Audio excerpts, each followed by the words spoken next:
Quería empezar por preguntarle por lo más coyuntural y es estas amenazas que recibieron algunos de los magistrados de la jurisdicción.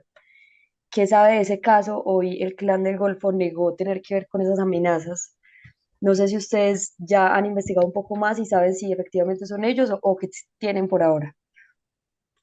Sí, buenas tardes. Miren, el magistrado Alejandro Ramelli el día de ayer recibió unas amenazas en su correo personal que hacen referencia al trabajo que ellos vienen realizando justamente en investigaciones en Antioquia sobre el caso de las desapariciones y muertes fuera de combate presentadas por miembros de la fuerza pública. Nosotros recibimos esos mensajes firmados aparentemente por miembros del Clan del Golfo, lo mismo que una comunicación posterior, también firmada aparentemente por miembros de ese clan, negando la autoría. Nosotros no tenemos hipótesis al respecto, lo que hemos hecho es poner en conocimiento el tema de la Fiscalía General de la Nación, a quienes corresponde hacer la investigación y llevar los responsables ante la justicia. Ok. Es decir, esas amenazas las recibieron personalmente los magistrados, les llegó a la oficina o cómo fue ese asunto. Lamentablemente recibieron una comunicación en sus correos personales con un texto que hacía referencia al tema. Perfecto. ¿Y tienen idea de cuál podría ser el interés de algún actor armado en frenar esas investigaciones que se están haciendo en ese cementerio? ¿O han recibido algún indicio de cuál es el presunto interés que habría de esas personas? Mire, yo creo que no es comprensible ni entendemos por qué.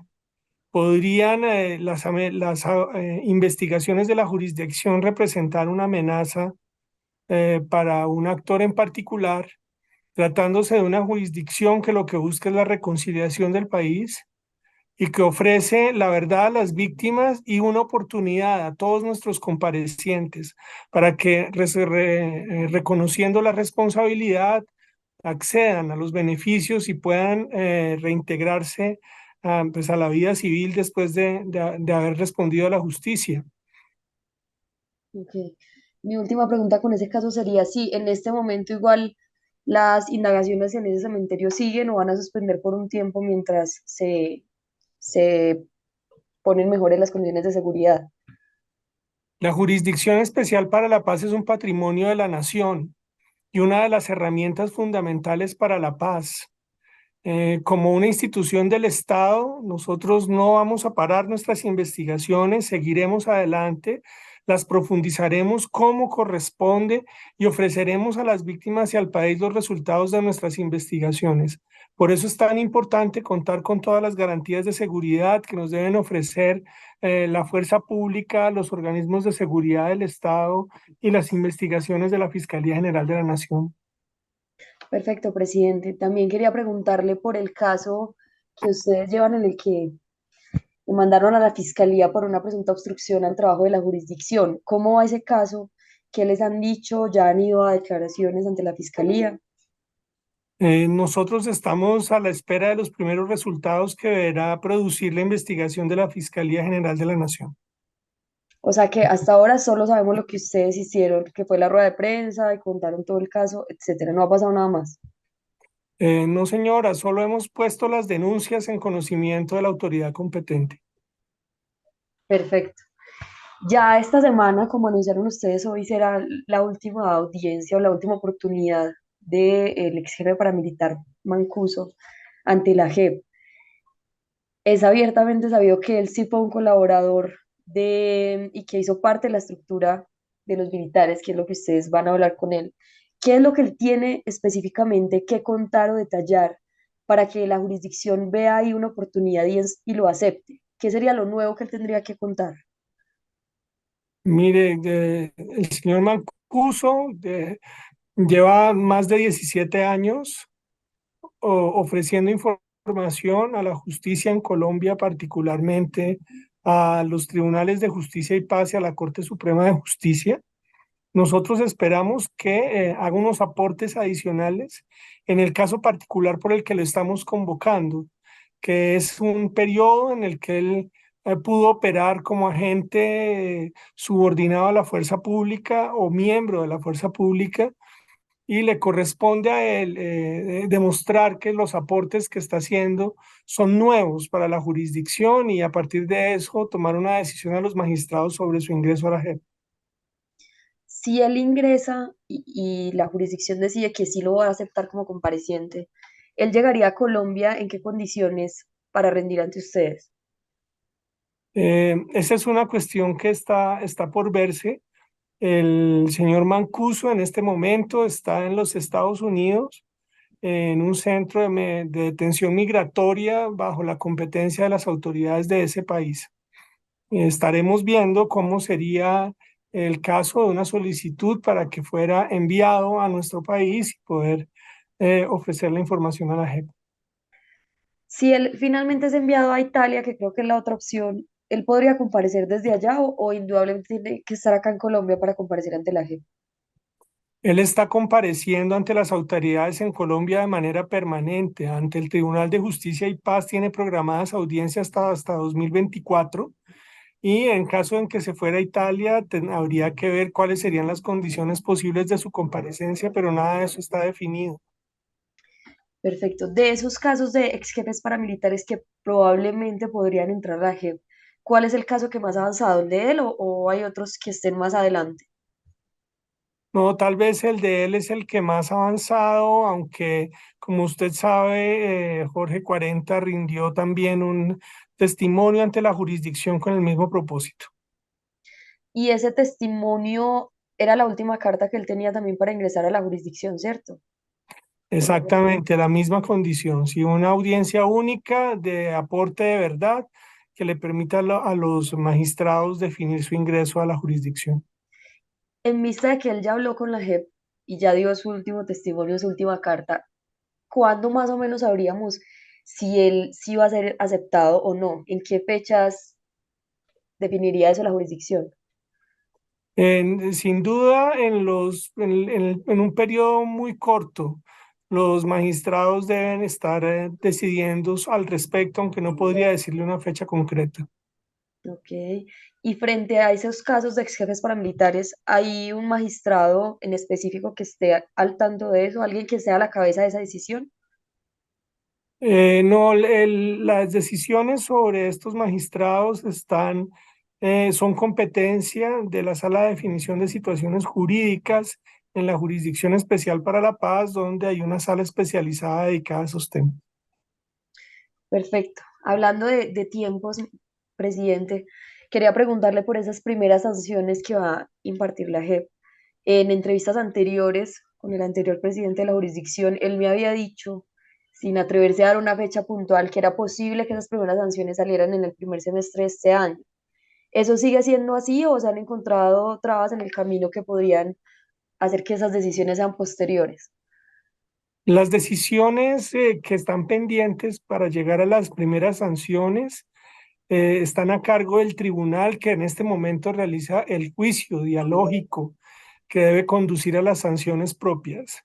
Lo cierto es que nuestro primer proyecto de piloto de sanciones propias, que va a tratar sobre el tema del manejo del riesgo de minas y desminado justamente en el área de Abeiba, en Antioquia, debe empezar a comenzar a funcionar en los próximos meses. Por eso es tan importante rodear a este municipio de todas las garantías para que eso sea posible. ¿Cómo explicarle a las personas que primero va a ser ese piloto de sanciones y luego ahí sí vamos a conocer las decisiones de la JEP o del tribunal de la JEP? ¿O cómo va a funcionar eso en el término de metodología? En la justicia ordinaria, en el ejercicio de justicia y paz también, existe la figura de la sanción anticipada. Es lo mismo que pasa cuando una persona es detenida antes de ser condenada, que el periodo que pasa de la detención en la cárcel mientras realizan el juicio, después, si llega a ser condenada, le cuenta como tiempo de redención de su pena. En el caso de la JEP pasa algo similar. Los comparecientes tienen la oportunidad de empezar a trabajar en los proyectos restaurativos aún antes de que salgan las sentencias y cuando además estas son personas que ya han reconocido su responsabilidad, y cuando las sentencias ya establezcan específicamente la sanción, el periodo de tiempo de trabajo y que hayan estado participando en los proyectos se contará como periodo de cumplimiento de su sanción de manera anticipada. Esa es la razón. Perfecto, presidente. Hablando de eso, ¿ustedes tienen algún porcentaje o una cifra estimada de cuántos de los comparecientes que han llegado hasta este punto han aceptado sus responsabilidades y cuántos han decidido ir a la etapa adversarial donde ustedes ya le van a comprobar que él es culpable o pues que ya decían si es inocente? ¿Tiene un porcentaje más o menos de cuántos? El 90% de nuestros comparecientes, tanto de la antigua guerrilla de las FARC como de la fuerza pública que están sometidos a la jurisdicción, han reconocido su responsabilidad, lo cual es uno de los resultados más importantes del trabajo de la JEP. Y ese 10% restante, ¿de cuántas personas aproximadamente podríamos estar hablando que van a pasar a esa etapa de juicio adversarial? Por ahora se han enviado al juicio adversarial 4 personas, miembros de la fuerza pública, que han ejercido su derecho a no reconocer responsabilidad y por lo tanto han sido enviados a la Fiscalía de la Jurisdicción, la Unidad de Investigación y Acusación, a quien corresponderá acusarlos ante la sección especializada. Ese es un procedimiento más largo, presidente, es decir, es probable que nos demoremos más en conocer las sentencias de ellos que de quienes sí aceptaron sus responsabilidades. Pues no obligatoriamente es más largo, pero es un procedimiento adicional. Esperamos que en el tiempo sean procesos que sean simultáneos y paralelos y que los resultados estén obteniéndose más o menos al mismo tiempo. Perfecto. Hablando de comparecientes, en otra de esas conversaciones que había tenido con el expresidente de la JEP, él había estado de acuerdo o decía que esa era la naturaleza de la jurisdicción, recibir, digamos, a otros integrantes de otras guerrillas como el ELN. Leí otra entrevista que usted dio en la que decía que le preocupaba que eso pudiera afectar algunos de los funcionamientos de la jurisdicción o que cambiara algunas cosas. ¿Me podría explicar un poco más cuál es esa preocupación que usted tiene con de pronto aceptar a otros integrantes de grupos armados? Sí, es muy claro, la JEP es un organismo construido y diseñado para buscar la paz en Colombia y la reconciliación.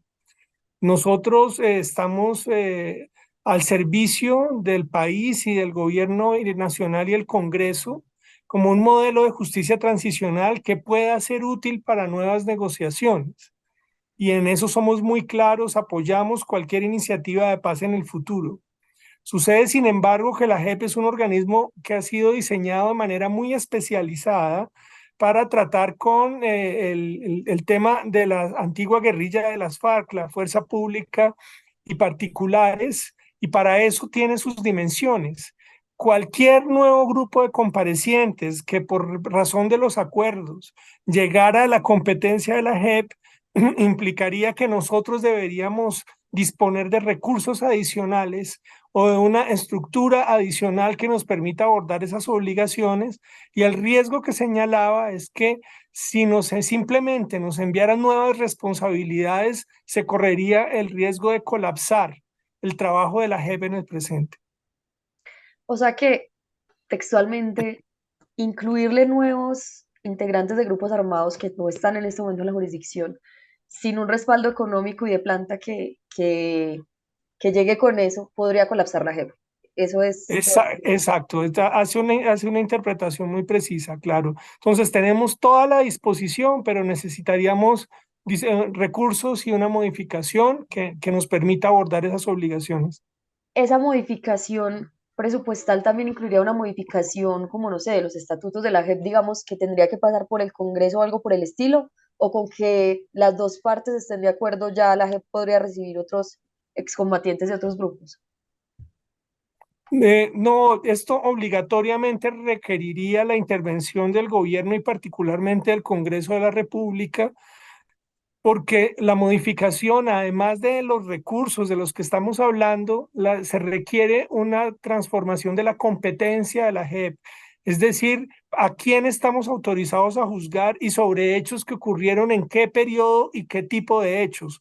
Nosotros hasta ahora solo estamos autorizados para juzgar a aquellos que participaron en el acuerdo de 2016 por hechos que tuvieron lugar hasta 2016.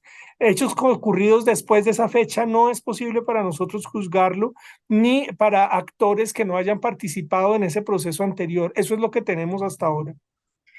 Perfecto. Y hablando con alguien de comunes sobre esa posibilidad de llevar al Congreso esas modificaciones, él me decía que temía que dentro de ese paquete de modificaciones incluyeran algunas cosas que, digamos, las personas que nunca estuvieron de acuerdo con el acuerdo de paz, perdón la redundancia, han querido modificar. Es decir, que en ese nuevo paquete de modificaciones para recibir otros grupos armados, digamos, miembros de la oposición o el Centro Democrático, por ejemplo, incluyan reformas a la JEP que han querido siempre hacer y que no han podido tramitar en el Congreso.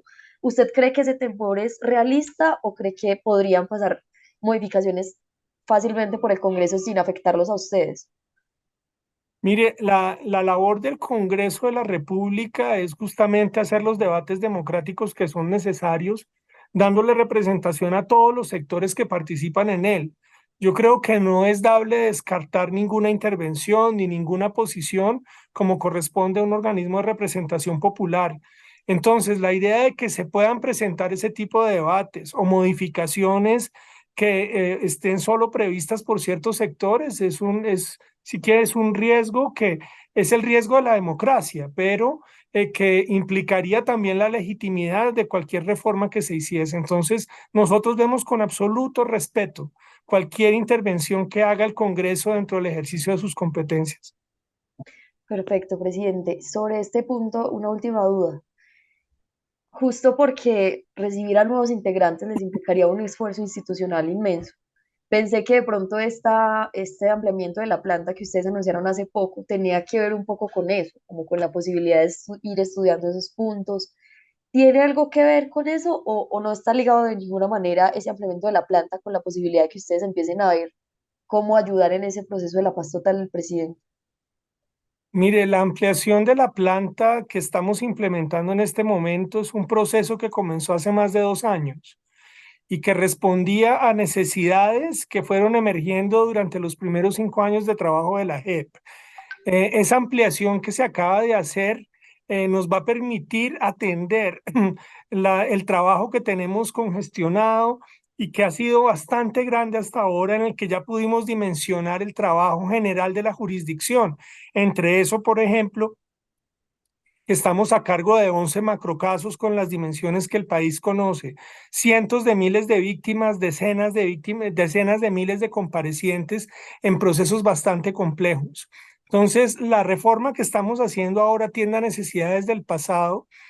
Cualquier competencia futura requerirá medidas adicionales sin duda alguna. ¿Ok? Y ese ampliamiento de la planta va a posibilitar que abran más prontamente el caso de género que anunciaron. Ya tienen una fecha estimada para que arranque ese macrocaso. Por supuesto que esa ampliación de la planta va a posibilitar el desarrollo de la investigación del macrocaso de violencia de género. Estamos trabajando muy intensamente en ello, asignando los equipos y los magistrados que irán a hacer la relatoría de ese caso, que es una prioridad para nosotros. Como sabe, la decisión de abrirlo ya está tomada y lo que falta es formalmente comenzar la investigación, aunque ya hay adelantos muy grandes en nuestras áreas de investigación social sobre el tema, el grupo de análisis de la información de la jurisdicción. Pero hay una fecha estimada de cuándo arrancaría formalmente con un magistrado asignado, con los relatores, etcétera. No, no tenemos una fecha exacta por ahora. Y de pronto un universo de víctimas estimado de ese caso, lo tenemos. Todavía no me arriesgo a darle un universo concreto, aunque nuestro grupo de análisis de información ha hecho un universo provisional de hechos para el tema de violencia sexual que ha permitido valorar la necesidad de abrir el macrocaso. Perfecto. Presidente, ustedes, ya pasando a otro tema, tienen una relación directa con la CPI, la Corte Penal Internacional, y se ha visto un apoyo irrestricto de esa corte. Recientemente anunciaron que van a abrir una oficina acá y eso lo habían pedido incluso ustedes. ¿Para qué va a servir esa oficina y cómo se va a comunicar con la JEP? La jurisdicción es un tribunal nacional del Estado colombiano. pero también es una institución internacional que opera el Sistema Mundial de Lucha contra el Crimen bajo el Estatuto de Roma. Es decir, nosotros junto con la Corte Penal Internacional realizamos la función de investigación, juzgamiento y sanción de los crímenes internacionales. En esa calidad es que hemos estado conversando con con la Corte Penal Internacional para trabajar en lo que ellos llaman complementariedad positiva, que es equipos conjuntos de ellos en La Haya y nosotros en Bogotá, abordando problemas complejos de la investigación de estos crímenes. Y hemos recibido una respuesta muy positiva de parte del fiscal de la Corte Penal Internacional y el interés de la comunidad internacional, principalmente del Consejo de Seguridad en las Naciones Unidas. Pero ¿qué tipo de casos internacionales podrían juzgar ustedes como en asocio con la CPI? ¿Me podría dar un ejemplo? Eso es muy interesante su pregunta, porque todos los casos, los 11 casos que estamos haciendo nosotros son casos de crímenes internacionales. El antiguo secretariado de las FARC fue imputado por crímenes de lesa humanidad, crímenes de guerra, que son crímenes internacionales, y lo propio pasa con los miembros de la fuerza pública en el caso de los falsos positivos. Es muy interesante que el país entienda que nosotros estamos haciendo una investigación local, pero lo que estamos haciendo es una imputación internacional que es del interés de todos los países en este momento, y por eso es que contamos con el apoyo y nos rodea la comunidad internacional para adelantar nuestras investigaciones. Ah, entiendo. O sea, es internacional en el sentido de que son crímenes de lesa humanidad y crímenes internacionales, pero no en el sentido de que se hayan cometido por fuera de Colombia. No, no, Ah, no, y tal vez valga la pena solo explicar que cuando se habla de crímenes de lesa humanidad, normalmente también se llaman crímenes contra la humanidad.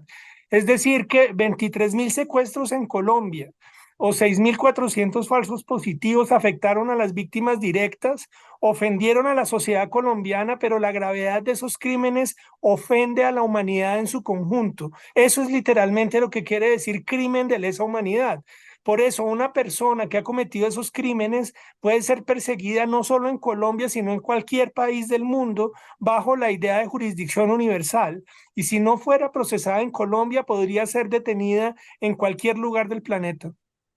precisamente por eso se dio esa decisión de la semana pasada de no recibir en Estados Unidos a estos tres militares en retiro que no han querido comparecer, bueno, que no han apoyado y no han dado su verdad ante la JEP. Por eso que me Ex- explica. Exactamente, eso es lo que permite entender por qué el Departamento de Estado de los Estados Unidos, utilizando la ley de los Estados Unidos, toma medidas contra personas que hayan incurrido en ese tipo de crímenes. Eso es la justicia mundial operando en conjunto. Quiero entender algo ahí, presidente, y es por qué ellos tres y no cualquier otro compareciente que no esté apoyando o que no esté dando su verdad ante la JEP. ¿Por qué esos tres casos en específico fueron los primeros que conoció el país? La embajadora Van Sack, que es la embajadora para la justicia global criminal de los Estados Unidos, que visitó el país y la jurisdicción la semana pasada, explicó que esa se trataba de una medida autónoma del Departamento de Estado de los Estados Unidos, no deriva de una actividad procesal de la jurisdicción, y que ellos recurrieron a fuentes de información públicas de la JEP, pero también a fuentes propias de los Estados Unidos, y que la decisión y por qué haber decidido sobre esas personas en particular es del resorte exclusivo de las autoridades norteamericanas. Claro, pero supongo que aunque sea de su jurisdicción y aunque ellos lo hayan decidido autónomamente, debieron haber contado con ustedes y haber de pronto detallado por qué esos tres y no otros. O no hubo ningún tipo de explicación. Mire, no hubo explicación alguna, lo que hubo fue un anuncio de la decisión soberana que ellos tomaron, una decisión que nosotros reconocemos, celebramos en términos de la justicia global, pero se hace con base en la autonomía que ellos tienen y también sobre la base de la autonomía que ellos reconocen que tiene la JEP respecto de cualquier autoridad extranjera, como un tribunal nacional también. Ok. Presidente, hablando otra vez de la CPI, ustedes habían quedado cuando ellos vinieron a hacer la visita para cerrar el caso de investigación preliminar con un mecanismo como de comunicación abierta, si recuerdo bien en ese entonces. que decían que se iba a poder usar si la JEP se sentía en algún momento en riesgo por financiación, por independencia, etcétera. ¿Han tenido que usar ese canal de comunicación? Mire, nosotros mantenemos un canal permanente de comunicación con la CPI. Como le decía, por un lado, en trabajo técnico conjunto, pero también en conversaciones, si quiere usted, administrativas y políticas, en que hay un interés permanente de la Corte sobre el trabajo de la jurisdicción. Ellos además han señalado, y esto vale la pena resaltarlo, que la Jurisdicción Especial para la Paz en este momento es el modelo de justicia digamos, más elaborado y que está siendo estudiado con mucho cuidado por todos los países como el mecanismo disponible para la consecución de la paz en nuevos procesos en el mundo. Esa misma cuestión nos la reiteraron los miembros del Consejo de Seguridad de las Naciones Unidas, que tuve la oportunidad de visitar la semana pasada, diciendo ellos que somos el modelo de estrategia de justicia para la paz en el mundo en este momento. Eso es muy satisfactorio y compromete a la JEP y al país con el desarrollo de la jurisdicción y por supuesto con la entrega de los resultados de nuestro trabajo. Perfecto. Ese respaldo internacional que creo que también se ha visto en el país cuando salen en las encuestas como una de las instituciones con más respeto y credibilidad ante la sociedad.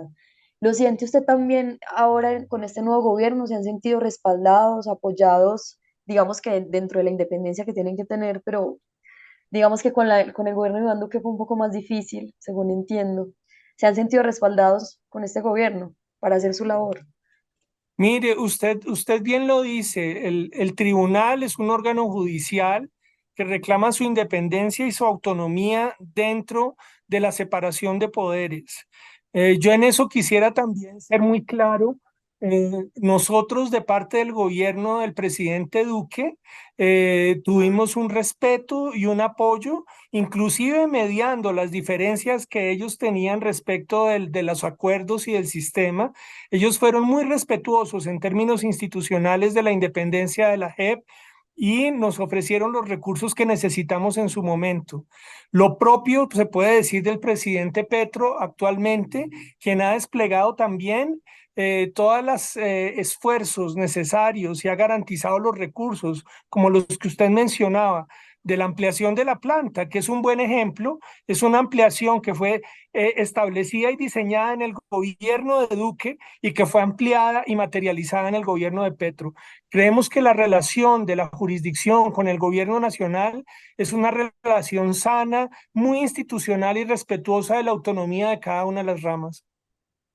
Perfecto. Ya para ir cerrando, presidente, ¿hay algo que lo preocupe a usted como presidente de la jurisdicción en este momento, en alguno de los casos, algo que, no sé, que esté pendiente de resolver para la jurisdicción? Mire, solo diría que más que tenemos unas preocupaciones muy serias con este incidente con nuestro magistrado. Y yo quisiera aprovechar para hacer un llamado, advirtiendo que la Jurisdicción Especial para la Paz es un patrimonio de los colombianos, es una herramienta para lograr la reconciliación. No está basado en el castigo, sino en conseguir la verdad y a partir del reconocimiento de la responsabilidad, abrir caminos para que quienes fueron perpetradores se reintegren a la vida civil y a la ciudadanía. Creemos que es un instrumento adecuado para conseguir la paz y solicitamos que sea rodeada no solo por las instituciones que ya lo han hecho de una manera muy clara, sino por la sociedad en su conjunto. Ok, o sea que la seguridad es uno de los temas de pronto que preocupa a la jefe en este momento, la seguridad de su personal. Sí, señora, la seguridad del personal, pero también tendría que advertirle la seguridad de las víctimas que participan en los procesos y la seguridad de los comparecientes que están ofreciendo verdad y reconociendo responsabilidad. Perfecto. ¿Algo más que le parezca importante decir, magistrado? Que de pronto a mí se me No, escape. no, creo que no se le escapa nada. Muchas gracias. Muchas gracias a usted, que esté muy bien. Que esté muy bien. Hasta luego. Hasta luego.